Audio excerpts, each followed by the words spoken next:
Okay, so welcome Elaine to the Zoom room for another live session in the Art of Letting Go program. So we're going to have a look at today's reading. We finished the text, so well done on that.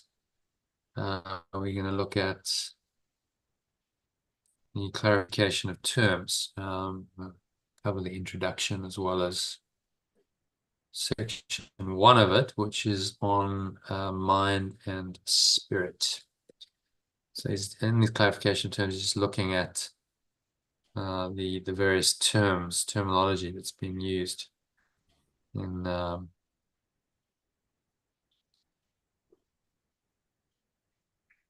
throughout the course, and saying that what these terms mean, to try and just clarify some of the concepts in our mind. So let's dive straight into that, shall we? And if we've got time, we will look at the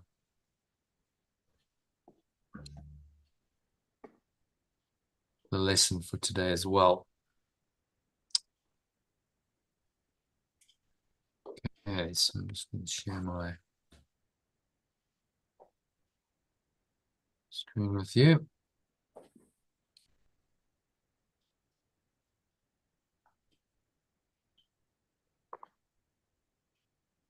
Yeah, so this is the introduction to clarification of terms, which has got 7 sections in it. Not a lot to translate, so I think we'll just read it in the alternative line.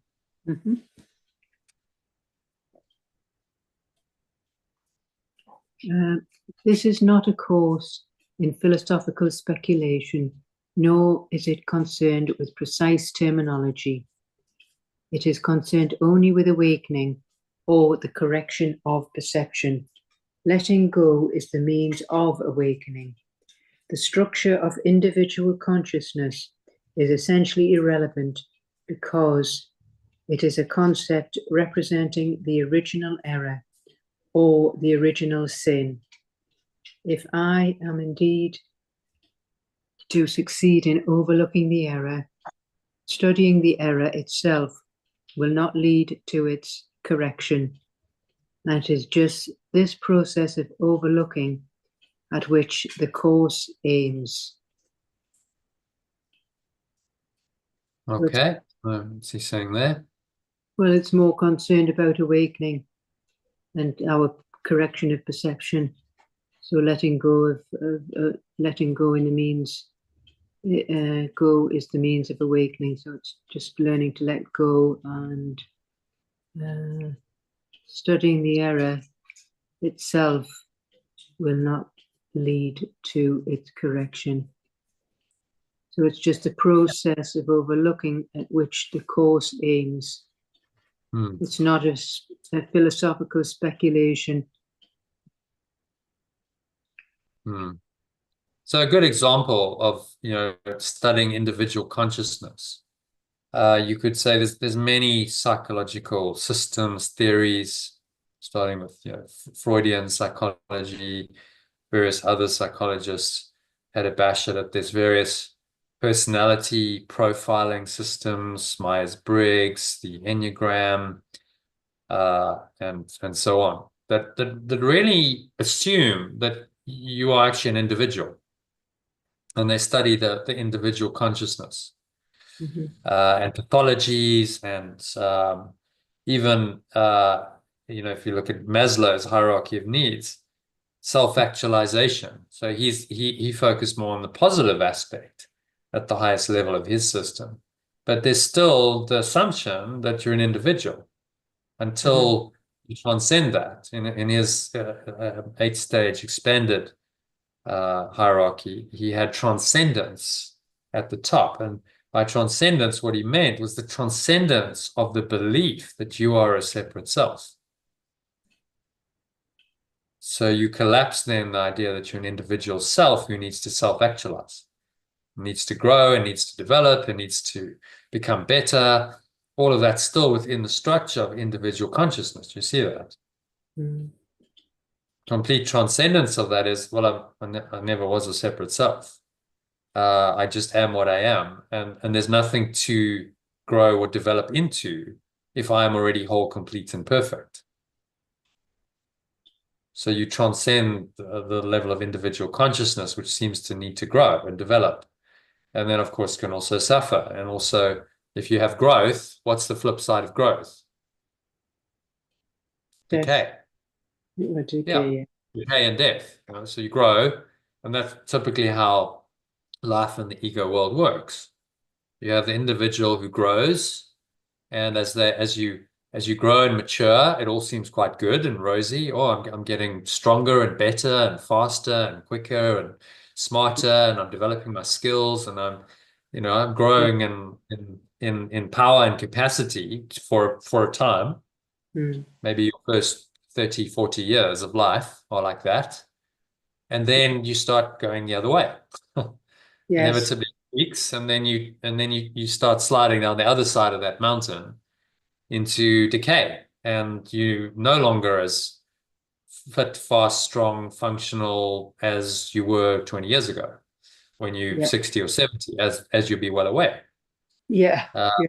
and that's what happens. So but all of that is related to the original era, that actually change is possible, that your self can change, and therefore the body changes, and therefore you're subject to change over a period of time, which is another delusion.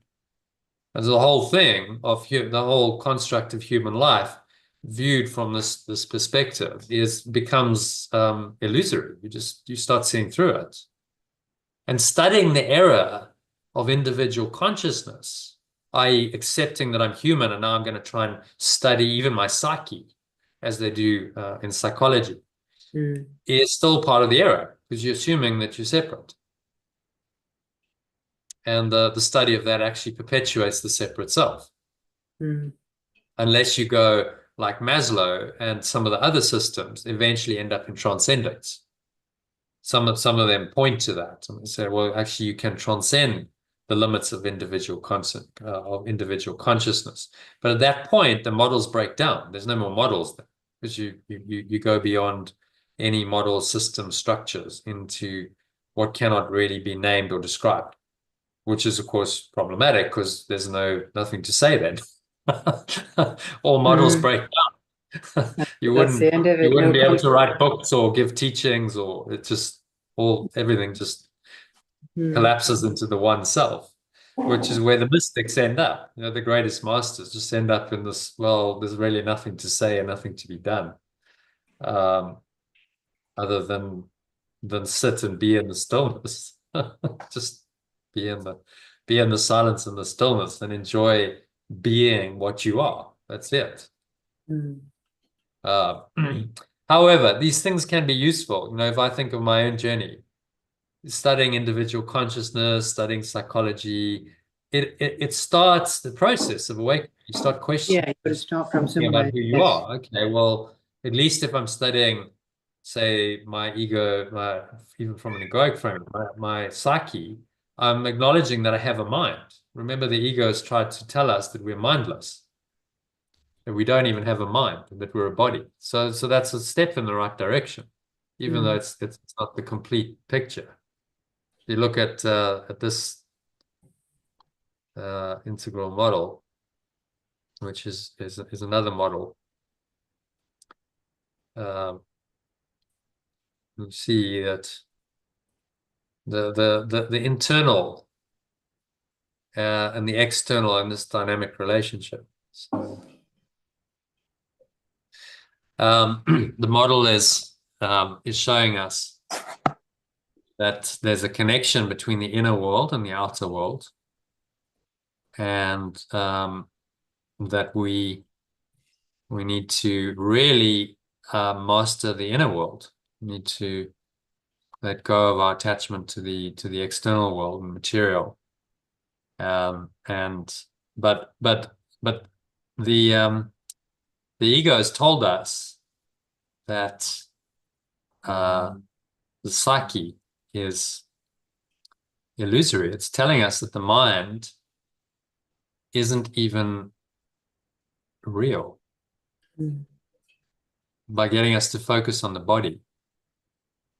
It's telling us we don't even have a mind, and it's trying to really diminish this to the point of nothingness so that you focus on the body. So if you start at least studying the mind, even though it's in this individual consciousness, models of psychology and so on, it's at least starting to acknowledge this domain. Say, okay, there is actually a mind. The transcendence would be when you realize that all of this that you thought was your mind is really just ego, and it's illusory. That's not even a mind. It's just a bunch of false thoughts and emotions thrown together, some chaotic system of thought, which is completely illusory. That awareness is transcendence. Do you see? Mm. Mm. But it's a process. If you start studying the mind and realizing that you have a mind, that starts the process of inquiry. Okay, well, what's going on in my mind then? Okay, I've got these thoughts and emotions, and you start to try and explain all that, and there's systems that try and do that. And the course says, well, ultimately you've got to overlook all that. You've got to transcend it. So you go up all through all these levels to beyond the contour lines. Then you're in pure formless awareness, where there are no models, there are no levels, and you just are. The great I am is now taken precedent in your mind, and everything else collapses. This entire model collapses, because at that level, there's no individual or collective, and no interior or exterior. Those dualities collapse into the oneness. So that's what he's pointing us to in this first paragraph. Essentially irrelevant because the concept representing the original error or the original sin, right? So we go back to here, we see the original error is the idea of separation, which then led to the idea that you've destroyed God, which is the original sin. And so individual consciousness, if you think you're an individual, it means that you must believe that this error is real, that the thought of separation has really happened. But the two are bound up. You can't believe you're a separate self, an individual, and not believe in separation. And you notice individual means what? You're in division, divi, and duality. Mm. You're in division and duality. That's what individuality means. So you are now immersed in that thought system of division and duality, and from within that framework, you can't see oneness. You can only see separation, which is why we can't solve the problems created by separation, because we're trying to solve them from within the construct of our ego, of a thought system that believes it's in division and duality. So how can it then solve the problems that it's created? Significant problems we face cannot be solved at the same level of thinking we had when we created them, said Einstein. So you can't solve these problems within this construct. You have to go beyond it, outside of individual consciousness, outside of the idea of separation, to solve these problems that we experience here, which he's saying in this section in another way. The structure of individual consciousness is essentially irrelevant, because it just represents a concept. It is a concept representing the original error, or the original sin. So studying the error itself will not lead to its correction. It's just this process of overlooking, which the course says. So there's many systems where they specialize in studying the error. You study the individual consciousness. You study the thought system of separation, but never seek to go beyond it. And much of psychology, most systems in this world, to be honest, are that. You're studying the error. Science. Okay, what do? They study everything that happened after the error, don't they? The error was separation, which led to the Big Bang and the birth of the physical universe. And then they study it and they say, okay, so how did this happen? And now we try and explain it, but they don't go beyond the error.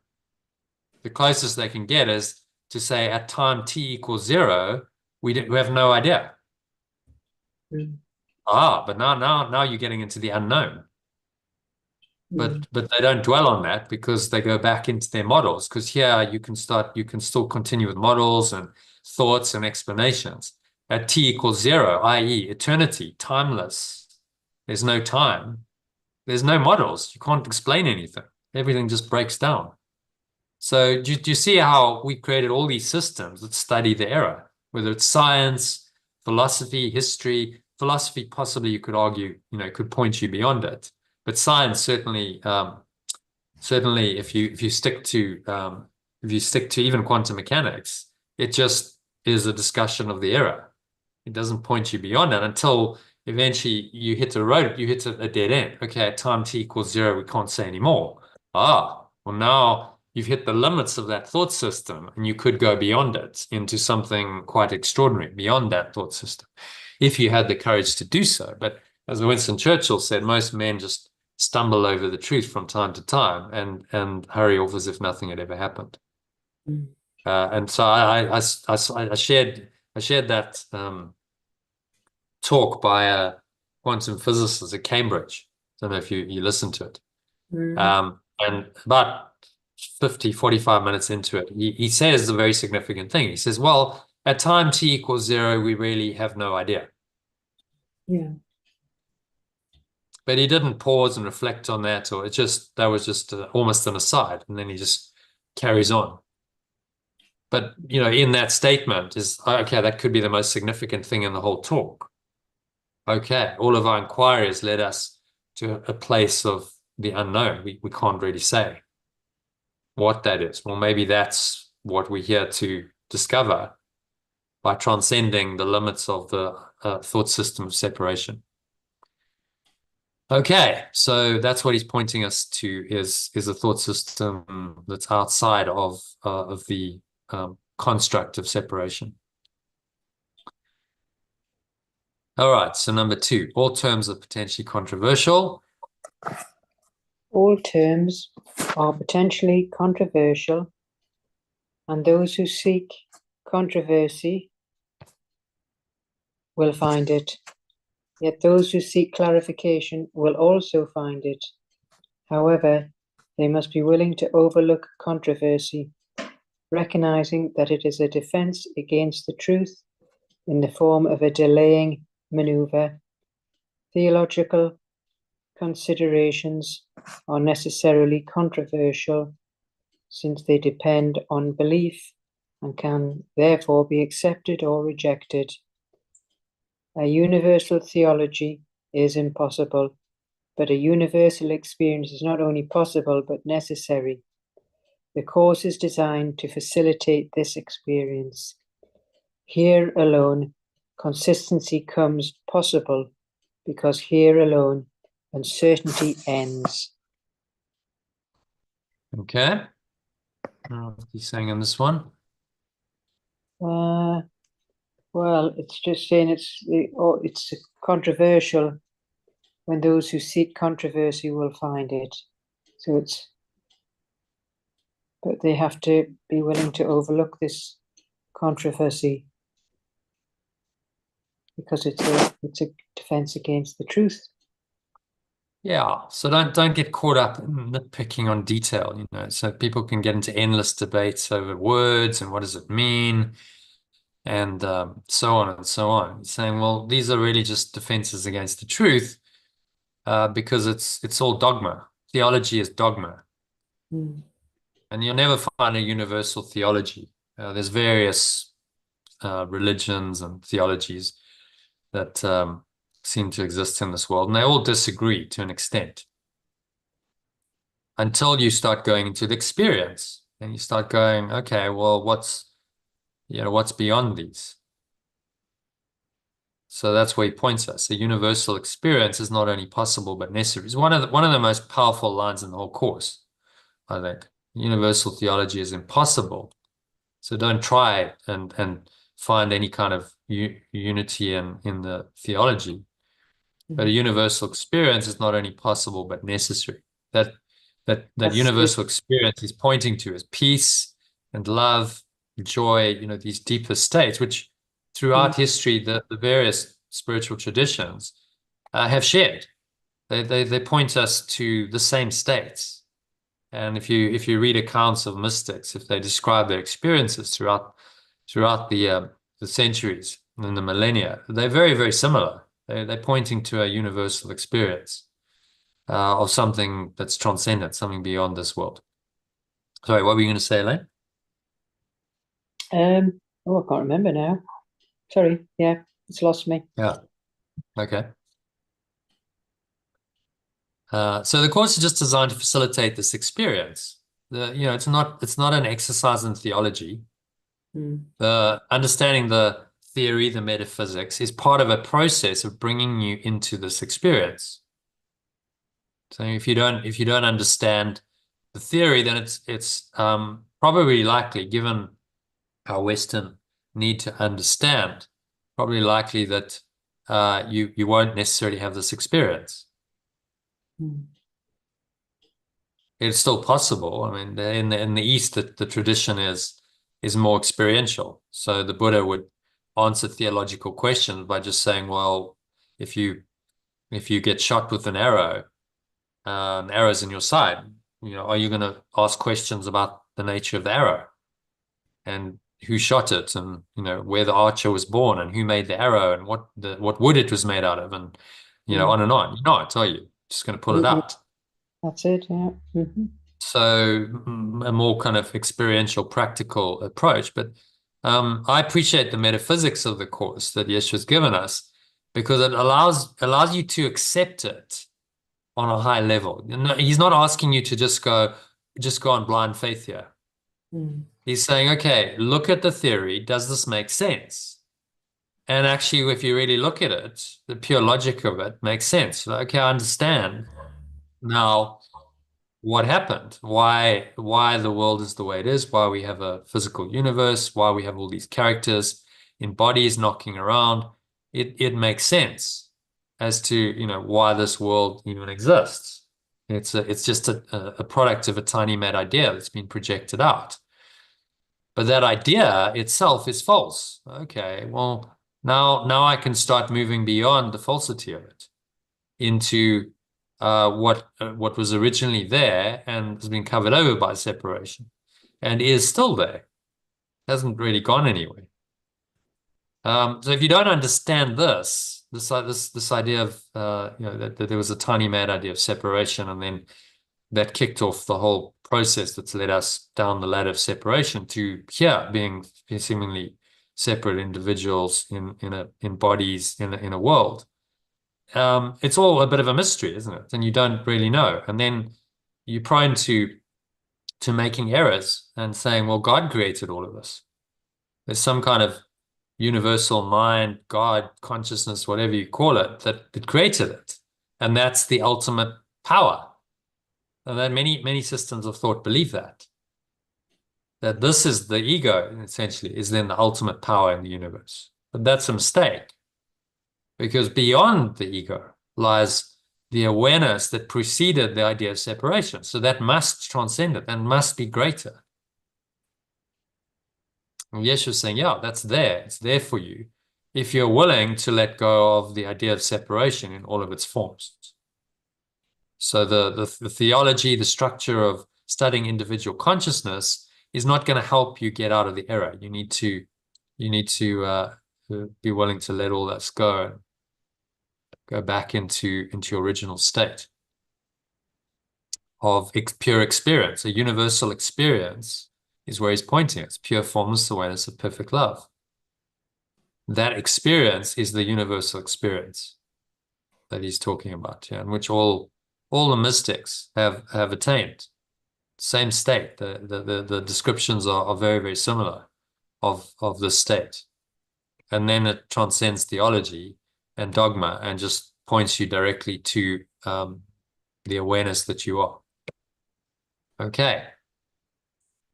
Happy to move on, Elaine, to number to number 3. Yes.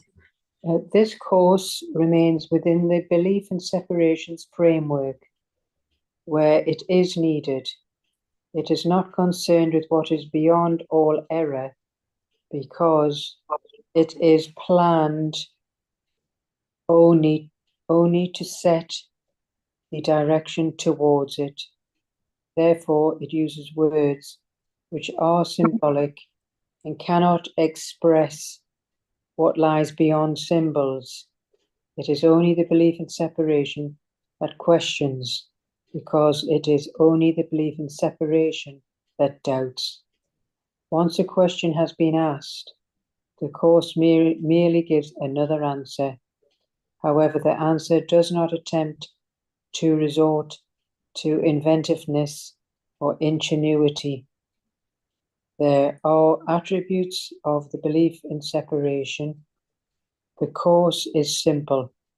It has one function and one goal. It remains wholly consistent only in this, because only this can be consistent.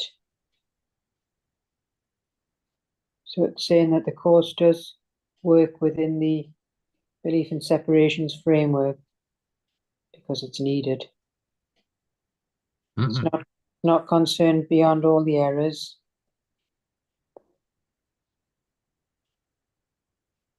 So this is where it can only use words which are symbolic, and then it then lies beyond the symbols. It's this belief in separation that questions, because it's the one that has the doubts. Yeah, and the Course just gives another answer. The Course just says, well, that question, that your friend asked, well, will I see, let's use that example. Will I see my mother when I die? The Course gives you another answer and says, well, yes, if you really want to, but ask another question. Ask if you'll find God, if you'll know God after you die. That would be a better question to ask, because then you're asking for a transcendent answer for something beyond just your human experience. That first question is very much within the structure still of individual consciousness and the special relationship that she, as an apparent individual, had with her mother in this lifetime, which would then just perpetuate the ego consciousness after death. So this is, that's an example. The giving another answer means we look beyond just the questions of the ego to something deeper and higher. And he's saying the Course is one function and one goal, which is to awaken you to this experience. That's it, to awaken you to the pure formless awareness of perfect love that you are, that is inherent in you, that is your natural state, that is should be your experience eternally. And its function is to awaken you to that, and that's all. Okay, and then he qualifies this in number 4. We've read this this paragraph a number of times before, usually an answer to ego questions. Usually when people say, well, how did the separation happen? Why did the separation happen? These kinds of questions. This is the answer that he's giving us. So the belief in separation will demand many answers that this Course does not give. It does not recognize as questions the mere form of a question to which an answer is impossible. The belief in separation may ask, how did the impossible occur? To what did the impossible happen? And may ask this in many forms, yet there is no answer, but only an experience. I will seek only this, and not let theology delay me. So it's just saying, rather than looking for an answer within the separation, but look for it in an experience and seek only this, and not let this theology delay us. So it's just, we're just demanding so many questions, and we never get there. We just go around in circles. Yeah, if you keep asking assumptive questions, how did the impossible occur? To what did the impossible happen? Why did the separation happen? How could there be separation if only oneness is true? And so on and so on. What are you doing? You're assuming by the question that separation is real. Very cunning strategy of the ego. The question is not an open question. The question is a closed question, which will give an answer within the closed thought system of the ego. So you've got to really be careful of the questions you ask. And accept that there is no answer, but only an experience. That's also very significant, what he's saying. There is no answer in logical terms. Everyone wants an answer. Well, if there's only God and God is only, pure love and oneness, then how could separation have happened? Logically, you go, well, that doesn't make any sense. And that's why a lot of people then have a problem with the Course. They go, okay, well, hang on, there's a problem there. But actually, what he's saying is that there is another answer on another level. When you go into this experience and you experience this pure formless awareness of perfect love, even for a moment, you will come to know that this is true because you've experienced it. And that's your answer. Okay, I can actually experience a state of pure formless awareness of perfect love in which there is no idea of separation present. And I've experienced that. So therefore it must be possible. So I will seek only this experience and not let theology delay me. And not get caught up in these kinds of questions, which ultimately don't serve us. So remember that if you start asking these kinds of questions, refer to introduction to clarification of terms, paragraph 4. Read that because there's the answer that he gives to all those questions, which is the only answer he really can give. Well, it comes in an experience. You will come to know this experientially, and that's what knowledge is.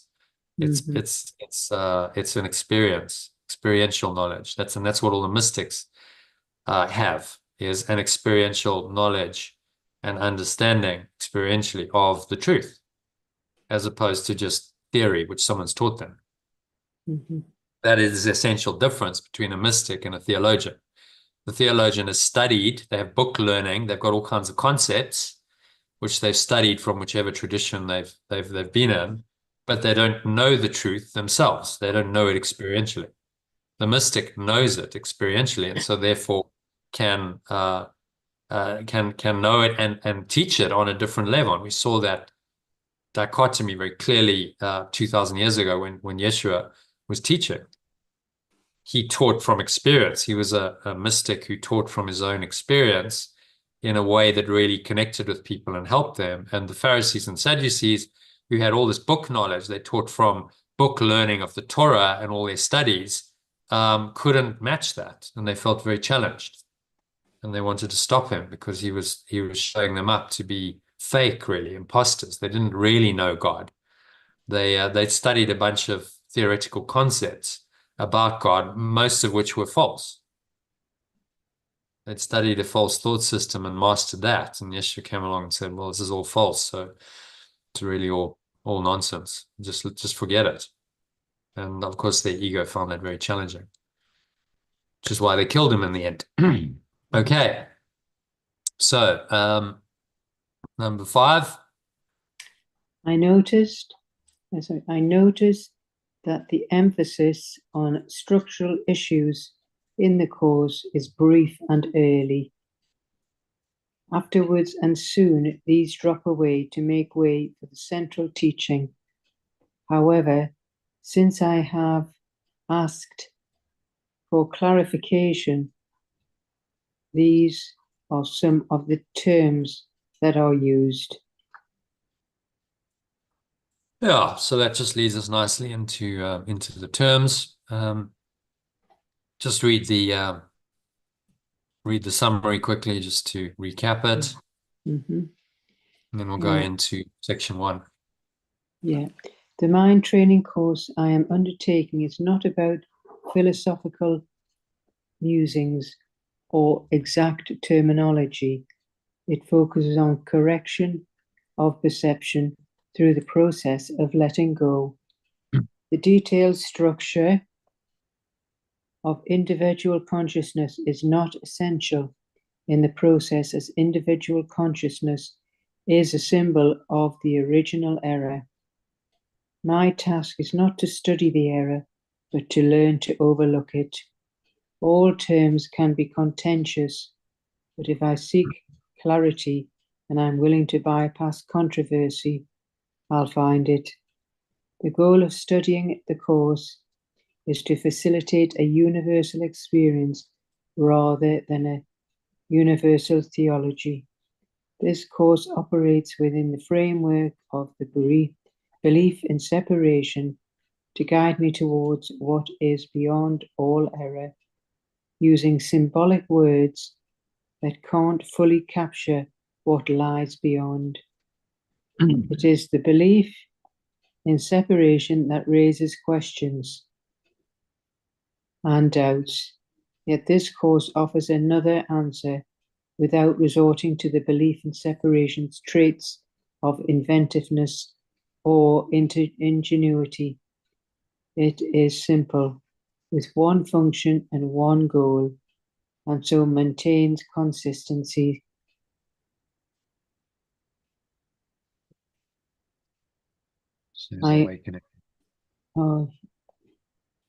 I understand that the belief in separation may look for many answers that this course won't provide, but it is my experience rather than theological dogmas that really matters.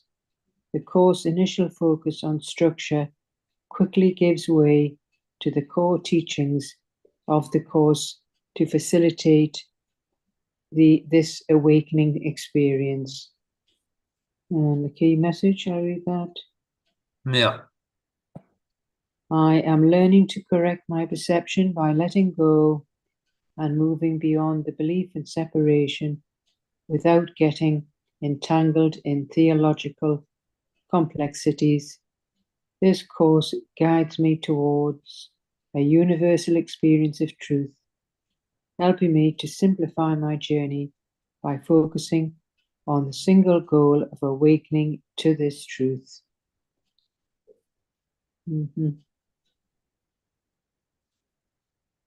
Yeah. So, yeah, summary is just don't get caught up in theory, go to the experience, and ask the right questions.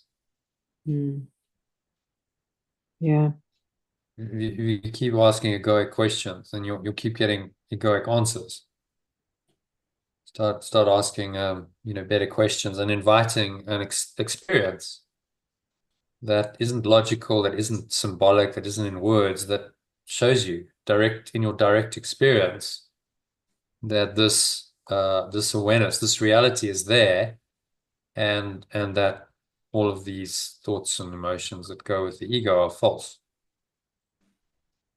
And if you invite that experience, then it will surely come. That's what he's saying. Okay, so nice intro into the next one, which is section 1. So this one is the clarification of terms. Mind, spirit, this one's called. So we have a look at the terms mind and spirit. Okay, so I'll read the original. Good to translate here as we're using the terms, but I'm going to keep the terms. So the term mind is used to represent the activating agent of spirit, supplying its creative energy. The term mind is used to represent the activating agent of spirit, supplying its creative energy. When the term is capitalized, it refers to pure formless awareness of perfect love, or my true self, i.e., the mind, perfect love, or the mind of my true self. When the term is capitalized, it refers to pure formless awareness of perfect love, or my true self, i.e., the mind of perfect love, or the mind of my true self. Yeah, so pay attention to the capitalization. When he uses small m's, Mm-hmm. then it's referring to the lower mind. It's Yeah, referring to the mind that hasn't made up its mind, that is not fully in this capital mind, the mind of the true self, the mind of perfect love. right. So there's ego present in that mind, and the capitalized mind is the mind that that knows that it is one with its source and one with its true self. And yeah, pay attention to the capitalization. Quite bizarrely, now this is, you notice they don't capitalize spirit. Mm-hmm. I'm like, why wouldn't you capitalize spirit? Mm-hmm. You're Why is that? capitalizing mind. Surely the agent of spirit is applying to creative energy. And then it goes to spirit. Spirit is the thought of God which he created like himself. Mm-hmm. I want to read the alternative. Yeah. The term mind is used to represent. We've read Oh, number sorry. two, number three. Yeah. Yeah, no, yeah, sorry, I'm not with it there. Spirit is the awareness of perfect love, which extends like itself.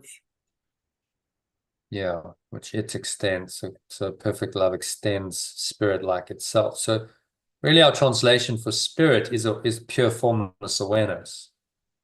Spirit is that absolute awareness, the very essential awareness that we have that cannot be further deconstructed. There's nothing beyond that awareness. And then it goes on. So the unified spirit is God's one Son or Christ. Now that makes no sense at all. Why not capitalize that? So I've capitalized it because I'm like, well, they all the rest is, if spirit is God's one Son or Christ, then it's on the same level. So Mm-hmm. why isn't got a capital when the Son and Christ are capitalized? Doesn't make any sense. So I think that's a mistake, honestly, in the way they did the capitalization of it. It was just an error that They've just carried through, and overlooked. no one ever clocked it and said, "Hang on, maybe that should be capitalized," because we're talking the same in the same order. These are in the same on the same level, really. So capitalization refers to level one or the mezzanine level. So let's check it out in our diagram of the Holy Trinity. So if it's capitalized, capital mind would refer to the mind of Christ. So when you identified with your Christ or true self, then that would be capitalized. And the mind of God would be pure formless awareness and perfect love. So this would also be another term for this could be capital mind. I haven't included it here because I ran out of space, but spirit is in there, mind, all of these point to the level one. So if it's capitalized, it's either at the mezzanine level or it's level one. And if it's lower, then it's in level two, which is egoic. It's a lowercase. And then that makes it very clear in the capitalization what you're dealing with, which is kind of helpful because a lot of people get confused at what level they're actually dealing in the course. And this kind of spirit being small doesn't then help. It just adds to the confusion, I think. So why we've capitalized it. Okay, so the unified spirit is God's one Son or Christ. The unified spirit is perfect love's one extension, which is my true self. On the top, Yeah, read it from the top.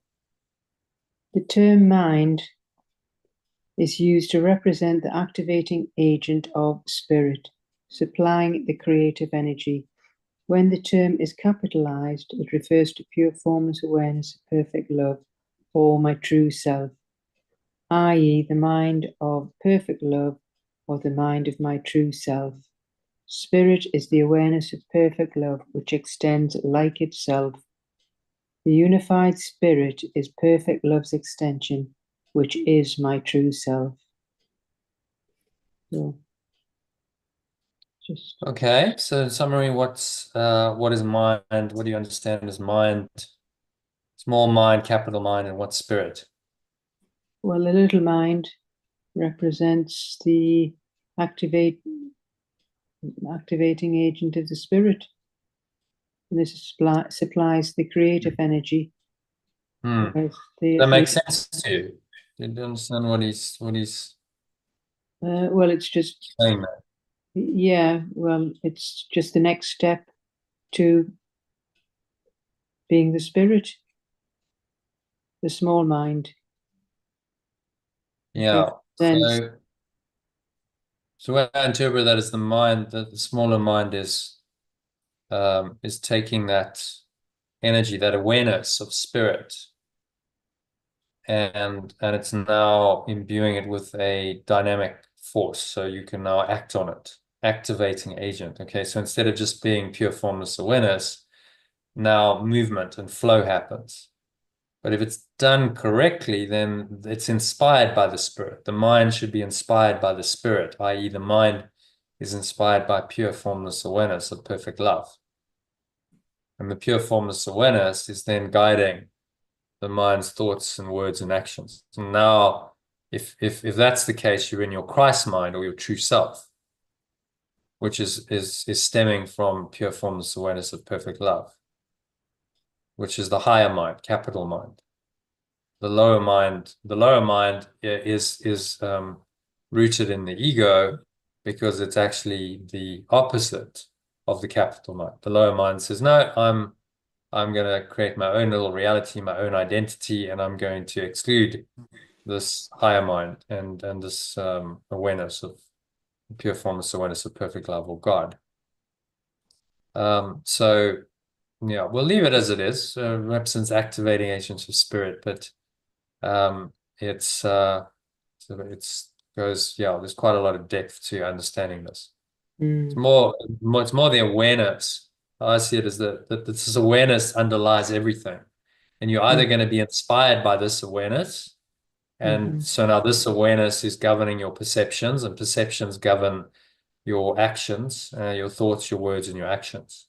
It's either coming from that awareness through the mind, capital mind now, into action. So the Christ or the true self, being the higher mind, can now act, can perceive, and it can act in a certain way. And that's now all coming from God, from pure formless awareness of perfect love. So it's activating pure formless awareness of perfect love in the world. And maybe I would capitalize that, actually. Yeah, term mind is used to represent activating agents of spirit, supplying its creative energy. Yeah. I think that makes more sense. We capitalize it. That first one, the term mind. Because the term lower mind actually has nothing to do with spirit. It's just self. The term, yeah, when he talks about the mind, he's actually very often referring to the lower mind, the separate self. It's identified with the separate self. When the term is capitalized, it refers to pure formless awareness of perfect love or my true self. Yeah. So the higher mind or the Christ mind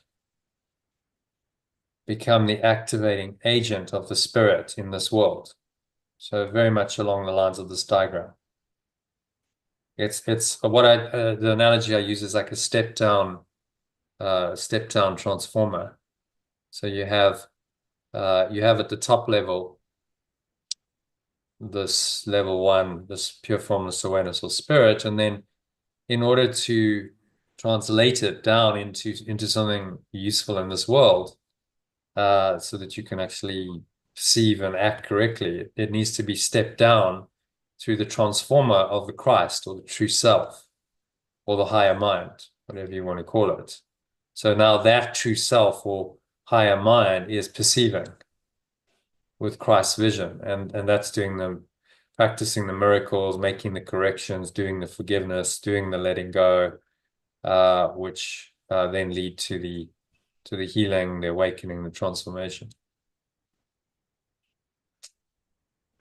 So does that make sense, Elaine? I think the diagram is quite important in understanding that, and just be aware of the capitalization issue throughout the course. Whenever it's capitalized, it's referring to mezzanine level. I call it this intermediate level of the true self or Christ mind, or the top level, level 1, being God, pure formless awareness, and various synonyms for that awareness, which includes capital mind. Okay, so number 2 then. Happy to go on. In this world, because the mind is split, the sons of God appear to be separate. In this world, because the mind is split, the extension of perfect love appears to be separate. Nor do their minds seem to be joined. Nor do their minds seem to be joined. That's the illusion of the body, isn't it? It looks like we're separate individual entities because of the body. So in this illusory state, the concept of an individual mind, quote, individual mind, seems to be meaningful.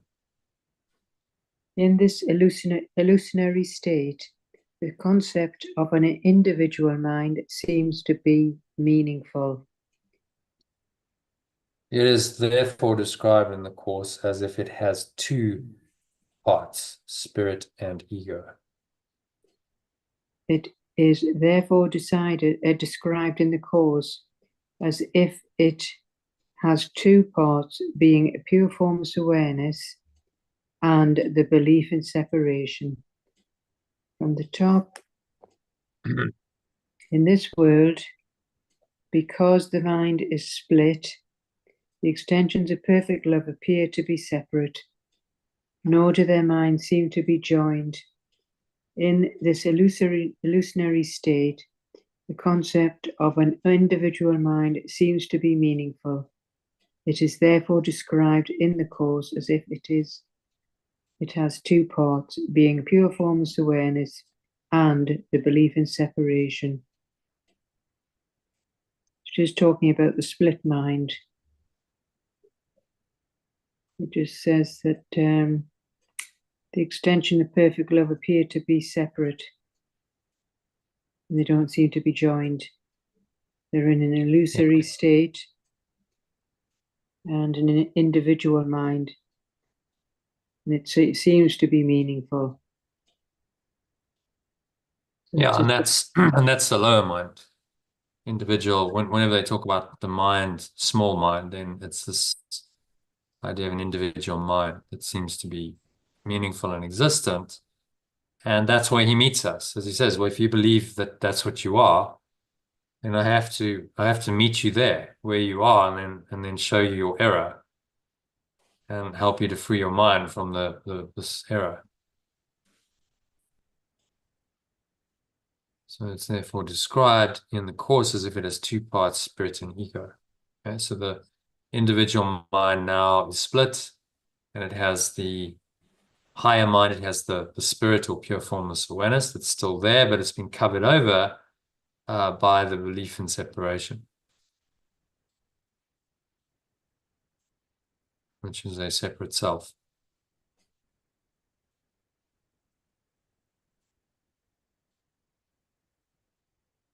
Okay, happy with that? Let's go to number 3. The spirit is the part that is still in contact with God through the Holy Spirit, who abides in this part but sees the other part as well. Spirit is the part that is still in contact with pure formless awareness of perfect love through the remembrance of perfect love, which is this part, only is able to perceive the other part as well. That needs a but, actually.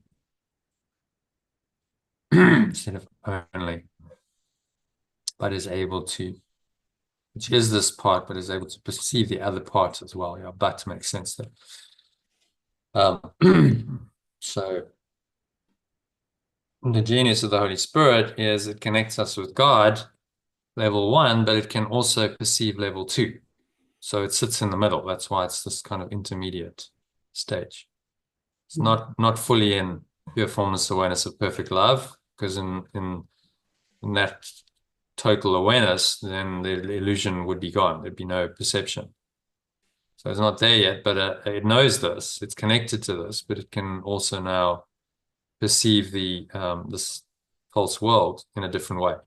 And it can take this awareness and it can translate it into true perceptions and guide you in your thoughts and words and actions in this world, which is really, really useful. That's what the Holy Spirit's function is, to do that, so that you can live a guided, inspired life in this world, guided by your source rather than by the ego. Okay, does that make sense? So number 2, the term soul is not used except in direct biblical quotations because of its highly controversial nature. So he hardly ever uses it. The one time he uses when he quotes from the Bible, and he says, for what will it profit a man if he gains the whole world but loses his own soul? It's a direct quote from the Bible. It otherwise doesn't use the term because it's controversial. That's going to be the same, so I need to read that. It would, however, be an equivalent of spirit, with the understanding that being of God, it is eternal, it was never born. So read number 3. Number 3, however, it is the equivalent of spirit, with the understanding that pure formless awareness of perfect love, it is eternal and was never born. Yeah, being pure formless awareness of perfect love. Eternal was never born, it never dies. It's the transcendent awareness that just is. It has no birth, it has no death, which obviously it couldn't if it's eternal. It's logical, isn't it? It couldn't be born and die if it's eternal. Eternal means always there, always the same. So it's the eternal awareness that's beyond birth and death. And then birth and death are just delusions that happen in this lower mind, small mind, that has now departed from this eternal nature and wants to believe in it, in separation. We've just gone so far away from that, from pure formless awareness of perfect love, that we now believe in the delusion. We believe more in the delusion than in this awareness. That's our problem. I mean, look at what we must have done to be seemingly here in physical form with bodies, living these lives in a world. I mean, it's extraordinary. The mind's just gone into complete overdrive to make its illusion of separation reality, hasn't it?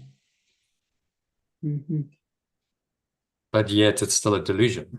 We might have done all this and tried to make it seemingly real, but yet it's still false. It never will be real. No matter how much we try and make it, and no matter how much we try and make it work, it's never going to work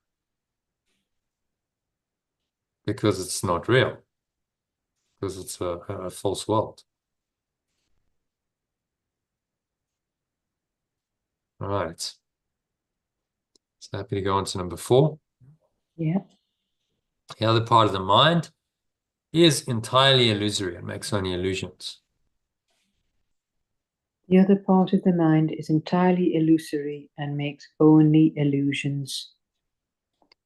Spirit retains the potential for creating, but its will, which is God's, seems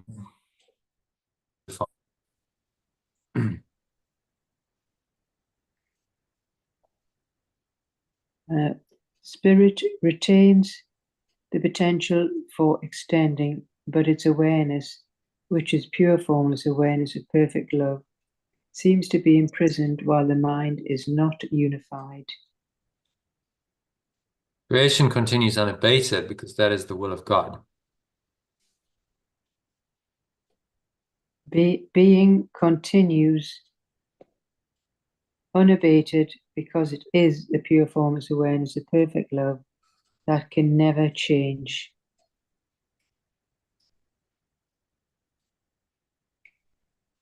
This will is always unified and therefore has no meaning in this world.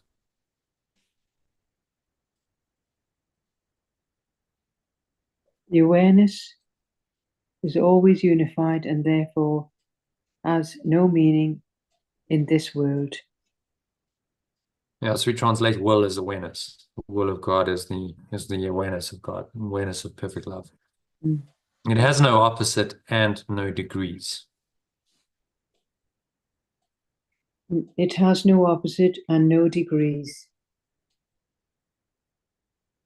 Okay, from the top. The other part of the mind is entirely illusory and makes only illusions. Spirit retains the potential for extending, but its awareness, which is pure formless awareness of perfect love, seems to be imprisoned while the mind is not unified. Being continues unabated because it is the pure formless awareness of perfect love that can never change. This awareness is always unified and therefore has no meaning in this world. It has no opposite and no degrees.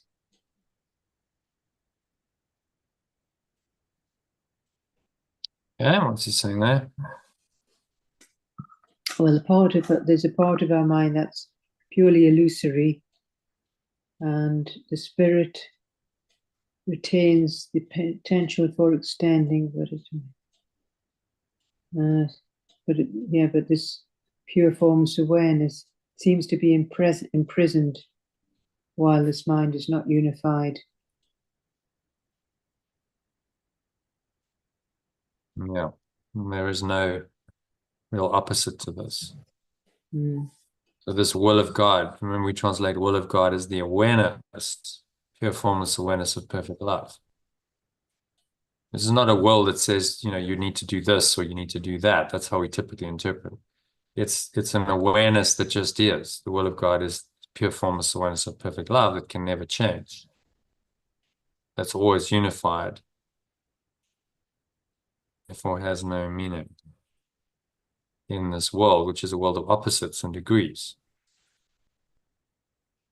Something that transcends this has no meaning in a world of opposites and degrees. So the ego tries to frame it and say, well, let's frame it into our construct of opposites and degrees, but he can't because it's infinite and eternal. Stands beyond it. As soon as you try and define God, you've made the primary mistake and it's now become an egoic, false concept. You see that? So all these religious systems that try and frame God and say, well, here's God. We'll tell you what God is. They make the fundamental error of trying to define what's indefinable.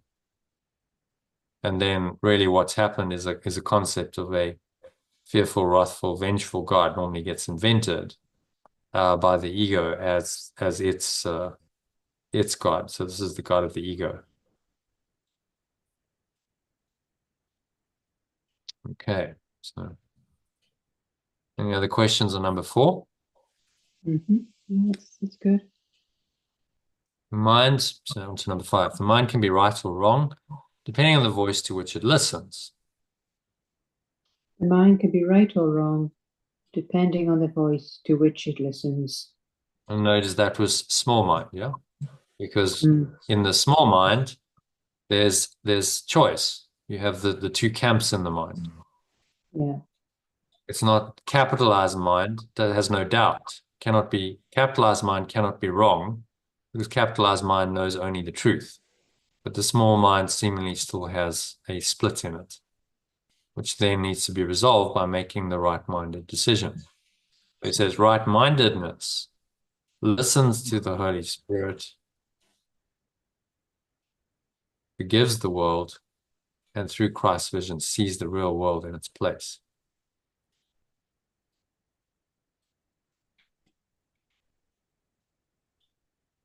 The number 2. Mm-hmm. Did you read Uh, number one? Did you read number yeah, one? yes, I did. Number two, yeah. Right-mindedness listens to the remembrance of perfect love, lets go of its attachment to the world, and through my true self's vision, perceives the real world in its place.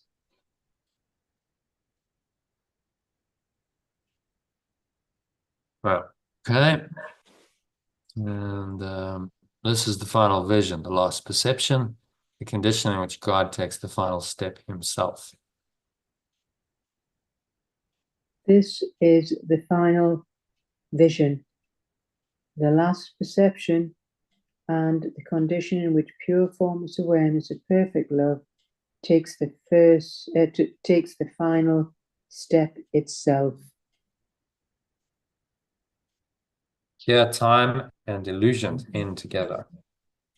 Here, time and illusions end together.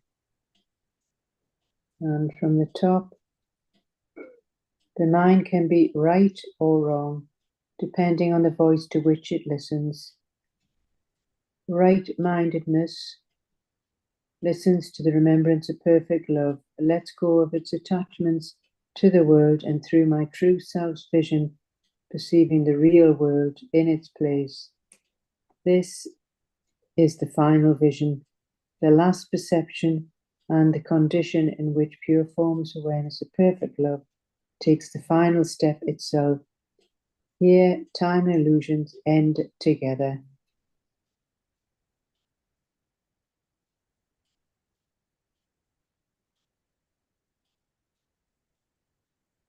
Yeah. So, thoughts on that? Again, just talking about the mind and how it can be right or wrong, depending on which voice it's listening to. The right mind listens to the remembrance of perfect love and lets go, and it's the true self. And yeah. You see, he's giving us, if we look at this Holy Trinity diagram, you can see he's described it in words, isn't he? This is exactly what we're doing. So you go out of the lower mind, you go into the Christ mind, the true self, and this mind perceives the world correctly for you. So it shows you the real world. This is the final vision. When you see the real world, your mind is corrected, your perceptions are corrected, then you're ready for the final step. And he says God takes the final step himself. Here, time and illusions end together. That's really all he says about this step from the Christ or true self to into pure formless awareness of perfect love. He just says God takes the final step when you're ready.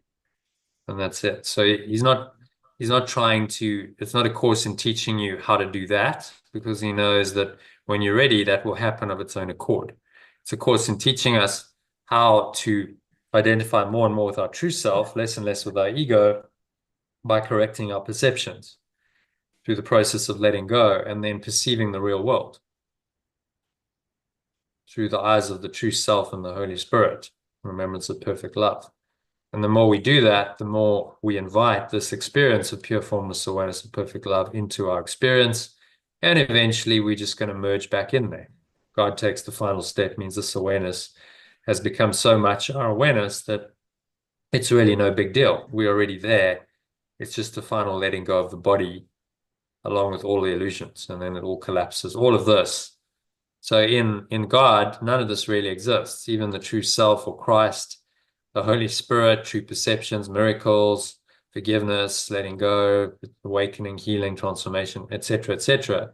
None of that exists in heaven. It will all disappear when healing is done, and the healing is over. But until that time, we need it. It's part of our journey of awakening, of raising ourselves up out of the ego into more and more of the true self and preparing ourselves for this final step that God will take. So what he's describing is really the Holy Trinity system. And it's a system for awakening. It's an operating system for your life to awaken. You see that? Mm-hmm.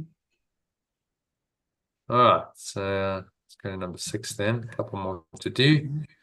So wrong-mindedness listens to the ego and makes illusions, perceiving sin and justifying anger and seeing guilt, disease, and death as real.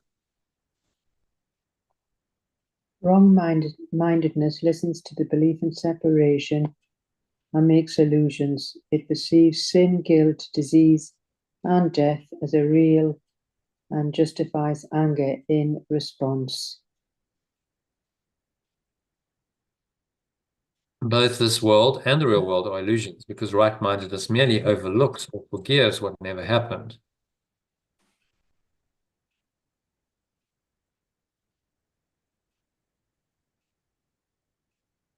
Okay, number 2, Elaine. Yeah. Perceives. Yeah. No, number 2, Yeah. both. Yeah. Both this world and the real world are illusions because right-mindedness merely overlooks or lets go of what never happened. Therefore, it is not the one-mindedness of the Christ mind whose will is one with God's. Therefore, it is not the one-mindedness of my true self whose awareness is one with perfect love's.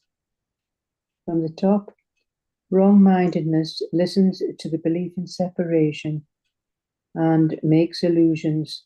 It perceives sin, guilt, disease, and death as real and justifies anger in response. Both the world and the real world are illusions because right-mindedness merely overlooks or lets go of whatever happened. Therefore, it is not the one-mindedness of my true self whose awareness is one with perfect love's. Saying the wrong mind listens to the belief in separation. This is where the illusions come from. It perceives guilt, disease, death, and justifies anger in response. It's just saying that both this world and the real world are illusions because the right-mindedness overlooks or lets go of what never happened. Yeah. The one-mindedness of my truth, awareness is one with perfect loves. So again, we go into here and see. This is really just teaching us this Holy Trinity system. So this Christ mind or one mind is a short step. If you identified with this fully, then the Christ mind will lead you to God. This is what Christ delivers you to God, delivers you back into this pure formless awareness of perfect love. So it's just a necessary stage in your awakening. It's very, very different from, traditional, say, Christianity. It says, oh, Jesus saved you.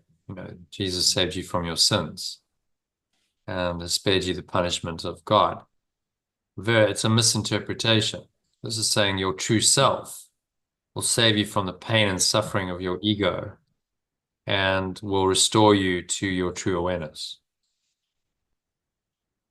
The more you identify with your Christ mind, the true self, the more you're facilitating a return to this awareness and you're moving out of the separate self and its world.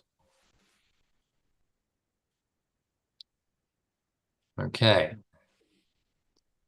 So happy to go on, and then to number 7.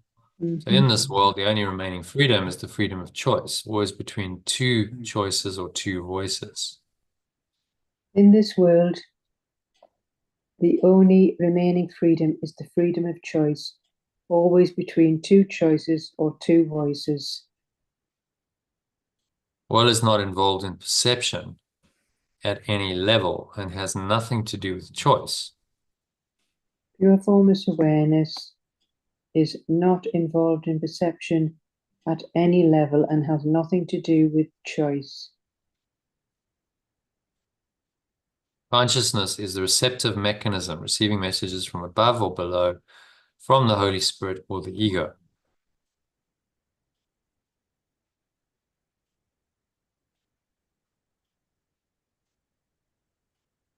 Number three, consciousness is. Sorry. Consciousness has levels and No. its awareness. Number three, Elaine. Number three. Oh, yeah. Consciousness is the receptive mechanism of the mind, receiving messages above or below from the remembrance of perfect love or the belief in separation. Yeah. And consciousness has levels, and awareness can shift quite dramatically, but it cannot transcend the perceptual realm. Consciousness has levels, and its awareness can shift quite dramatically, but it cannot transcend the perception realm, perceptual realm. No. At its highest, it becomes aware of the real world and can be trained to do so increasingly. At its highest, it becomes aware of the new world and can be trained to do so increasingly. Yeah, the real world, not the new world. It is kind of is a new world. It's a freshly perceived world. The real world is the world that's perceived correctly now. You still have sense perceptions going on, still perceptual, but the truth is behind it. Your perception is now guided by truth rather than lies. Yet the very fact that it has levels and can be trained demonstrates that it cannot reach knowledge. Yet the very fact that it has levels and can be trained demonstrates that it cannot reach knowledge.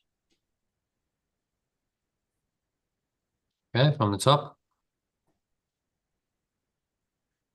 In this world, the only remaining freedom is the freedom of choice, always between two choices or two voices.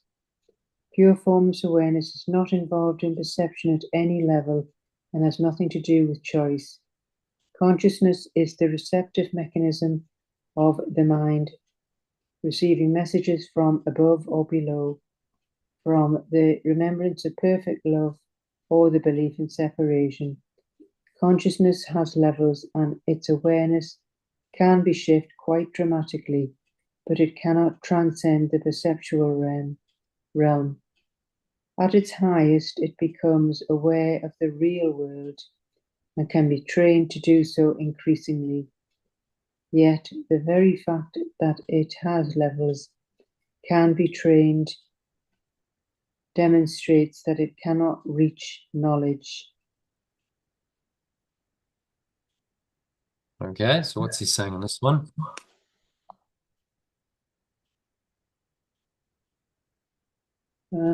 We've got the freedom of choice between two choices and two voices. But the pure formless awareness is not involved in any perception. And it has nothing to do with choice because it's oneness. So it's this consciousness is the receptive mechanism of the mind, receiving messages above and below from this perfect love. It's showed in here. So it demonstrates it quite well. So this ego consciousness of separation is now not the truth, not ultimate truth. But within the framework of consciousness, you can still choose to listen to the Holy Spirit. The Holy Spirit can come into this consciousness and it can reinterpret it. It can say, well, you're really sure that there's guilt and sin and all this fear and attack, and you're really sure that projecting your guilt onto other people is a good idea.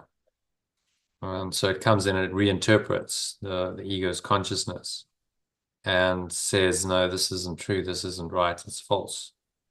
And then is able to let it go accordingly. Okay. Its awareness can shift. And then what he's pointing out here is that consciousness has these levels. So you can be at a guilt stage or a fear stage, or you can be just rooted in the body. There's many levels of consciousness or awareness. Shown quite nicely here in this diagram. You see these levels, contour lines are the levels of consciousness, which are then mirrored by levels of experience in the objective world. And all of these levels happen within a framework of consciousness. So the integral model, any model where it's not pure awareness, pure formless awareness, and it's just one, where there's apparent separation and differences, is still within the framework of consciousness. So it's still egoic. But what he's saying is that's okay, because we need to start where we are. If you're down here on basement level of conscious body and a victim of, you're going to need to learn. You don't get out. If your objective is to go through all these levels, you don't get out without going through the levels. And that's where it's useful to have these models and start understanding consciousness and then transcending it step by step, and you go up and up and up until eventually you've just gone beyond all models and you go back into the pure formless awareness and perfect love you really are. But while we're here, then it's useful. So there's a difference between level 1, level 2 teaching. Level 1 says, well, you're already whole, complete, and perfect. You're home. You've already home, so there's nothing to do. But if more practical, realistic level 2 teaching says, okay, yes, that's true. We'll hold that in mind, but you don't believe it. You believe very much that you're an ego, you're a body, you're a victim. So we've got to meet you where you are, and we've got to take you through a process of correcting your mind and going through these levels. So eventually you get to the edge where there are no levels, and you just go back into pure formless awareness and perfect love. That in this diagram would be this movement from the belief in separation, thought of separation, and you just surrender back into this. So whichever way you depict it, however you slice and dice it, it's what he's saying is that there is a transcendent awareness, and that's where you go. That's the truth. That's where all of these processes, systems, structures, all your spiritual practices are leading you into this awareness and to a complete letting go of this awareness. So your consciousness collapses. There is no more sense of a separate self. Therefore, there's no more universe, a la the disappearance of the universe by Gary Renard. All of this just disappears, and you just merge back into your original pure formless awareness of perfect love and accept that as your whole reality. Okay, so let's just wrap it up with the summary.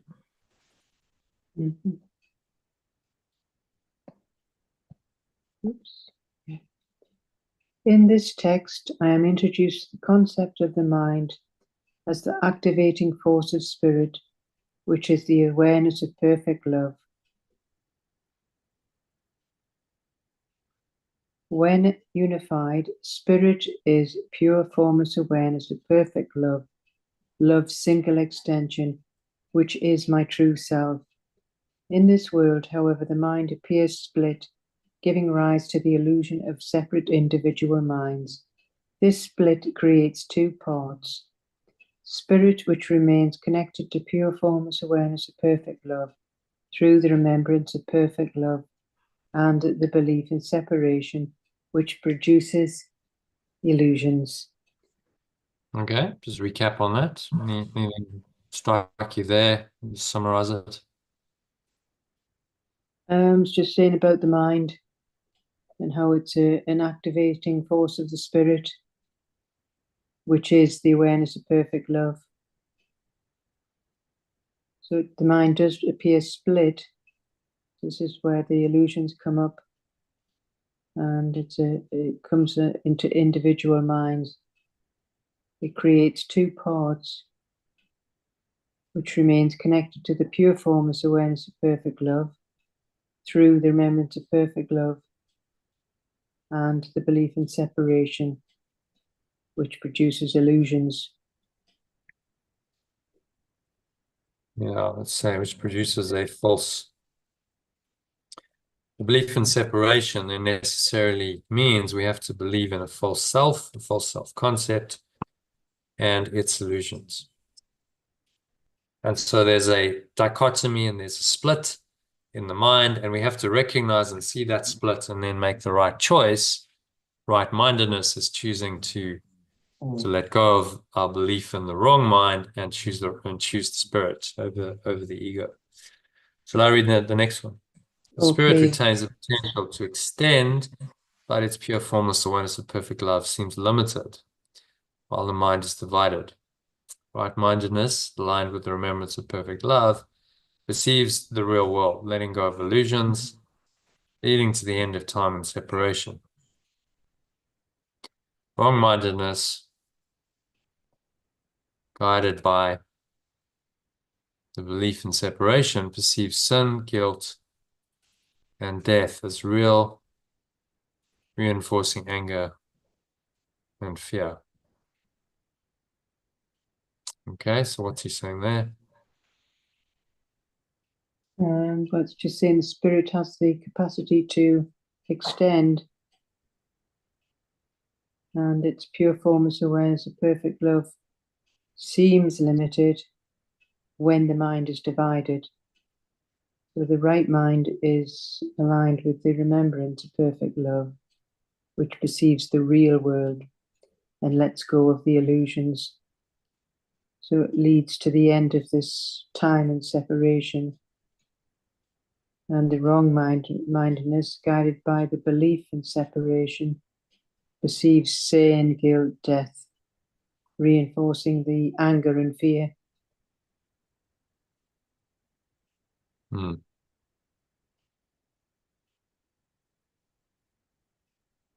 Yeah.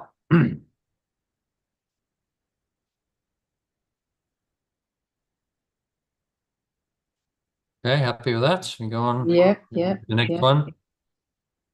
In this world, my only true freedom is the choice between two voices, the remembrance of perfect love or the belief in separation. Pure formless awareness itself is beyond perception and choice. Consciousness, the mind's receptive mechanism, can shift between these levels, but cannot transcend perception entirely. At its highest, it becomes aware of the real world, but still falls short of true knowledge, which is completely beyond all levels and distinctions. So for the freedom of the world, you have two choices and two voices. One, the remembrance of perfect love or belief in separation. So the pure formless awareness is beyond perception and choice. But the conscious, the mind's receptive mechanism can shift between these levels, but cannot transcend perception entirely. So at its highest, it can become aware of the real world, but still falls short of the true knowledge, which is completely beyond all levels and distinctions. Yeah. So the idea of separation can never go into pure formless awareness of perfect love. You have to let go of that idea. But it can start to become aware that there's something else. So you start asking questions like, well, why did the separation happen? That's the ego starting to become aware that there's something beyond it. But that level of thought and questioning that it stimulates is not going to get you home. You need to ultimately completely transcend this belief in separation to get home. And the only way to do that, yes, you're saying, is to keep letting go. You let go of every aspect of the belief in separation as it arises in your experience. That's the way you clean the mind of the belief. So you collapse ultimately this master belief in separation. It simply is shown to you to be completely illusory. And when you really get that, when you really understand that, there's a final letting go and emerging back into pure formless awareness of perfect love. But the ego has to die. This consciousness has to disappear for that to happen. So the mistake many people make is they think the ego can kind of go with you to heaven. And that the ego, this consciousness, universal consciousness, or universal mind is somehow eternal. That's a massive mistake in many spiritual teachings. Because the ego is trying to tell them that this is all there is, that the ego is the top of the ladder. There's nothing beyond it. This teaching is saying that there is. This is true reality, and everything that the ego, this consciousness created is false. So ultimately you need to let it go. All right. Very simple, really. Very simple teaching. He's just reiterating the split in the mind and the need to choose. So key message, you can summarize that. My mind is split between spirit, which remains connected to pure formless awareness of perfect love, and the belief in separation, which creates illusions. My only true freedom is choosing between these voices, but true knowledge lies beyond all perception, levels, and distinctions.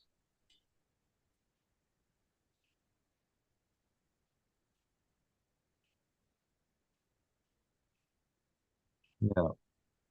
Any freedom in this world is choosing between choosing correctly. Because if you incorrectly choose, that's not freedom anymore, that's bondage. You've chosen your own enslavement, which in itself indicates that you're not enslaved because you chose it. So you can therefore unchoose it, choose again. Mm. The idea of choice is critical to awakening, choosing correctly. And this is where the turnaround normally happens in people's understanding of the world. They start saying there must be a better way because it's hurting so much, and I must be responsible. So claiming responsibility and saying, okay, well, I did this. On some level, I did this to myself. I can't carry on blaming the world. I did it to myself. I'm responsible. So my thoughts are responsible. But I can let it go and go beyond all perception levels and distinctions into knowledge, which let's finish off with a diagram. Is this blue? God one is pure formless way symbolized here. Actually, we discussed a session or two ago that the real knowledge is actually the white space. It's the everything on which all of this is imprinted, which is much bigger and vaster. And there's much more white space than anything else, but our attention gets drawn to the form. And looked at another way, looks like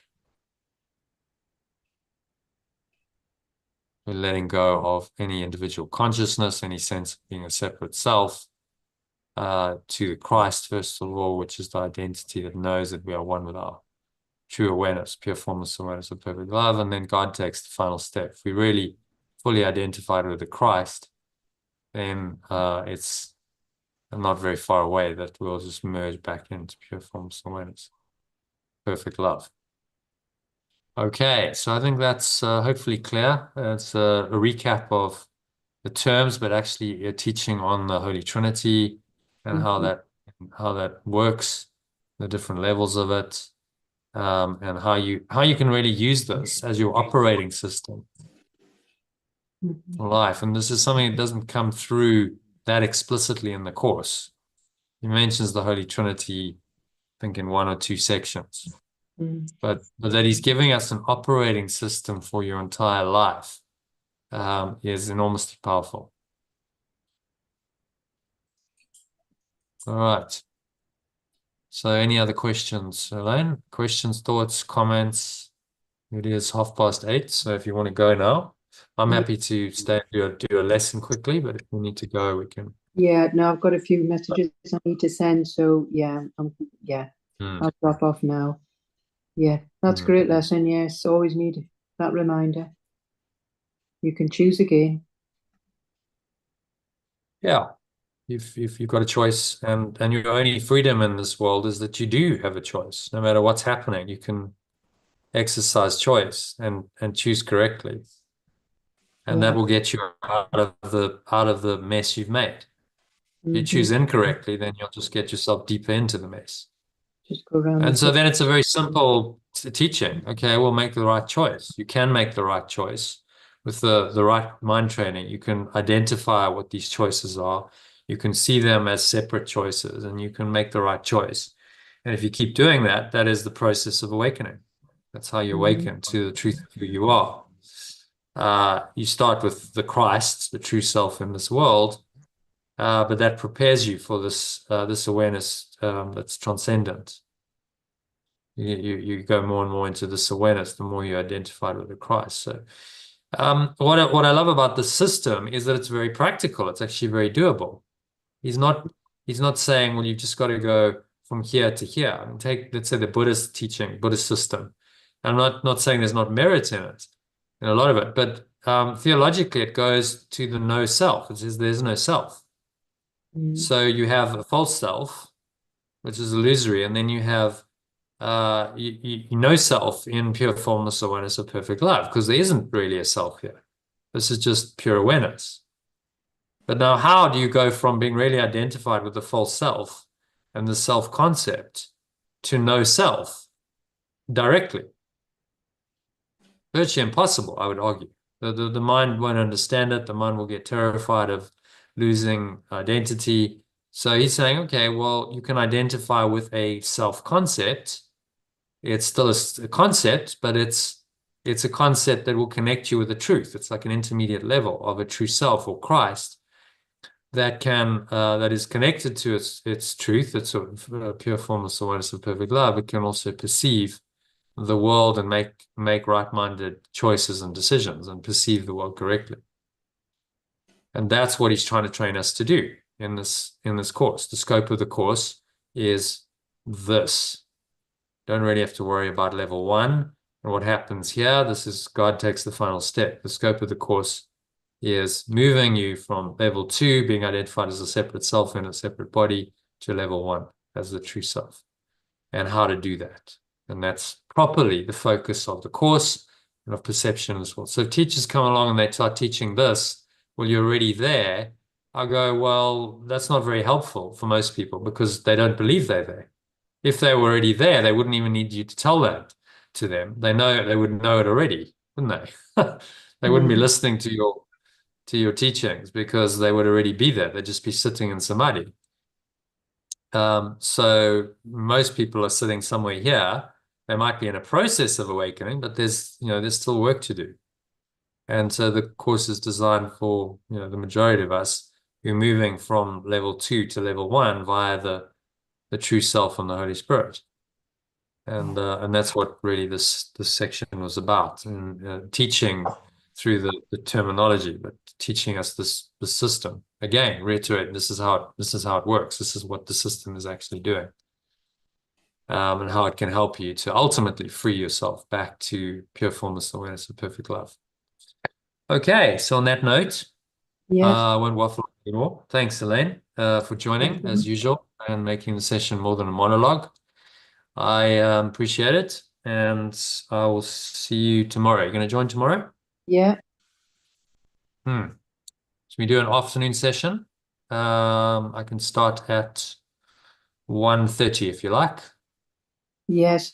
There is Dave's yeah, I've got a quick call to make at 2:55. There's results of Dave's appointment for about 5 minutes, so a little break there at 2:55. He has a video doctor's call for results. 2:55, so we could take a 5-minute break then. Yeah, that's all right. We can do that. Yeah. Okie doke. All right. So see you at 1:30. Yeah, great. Tomorrow. See you then. All right. Bye. Thanks. Bye. Namaste. Bye. Bye.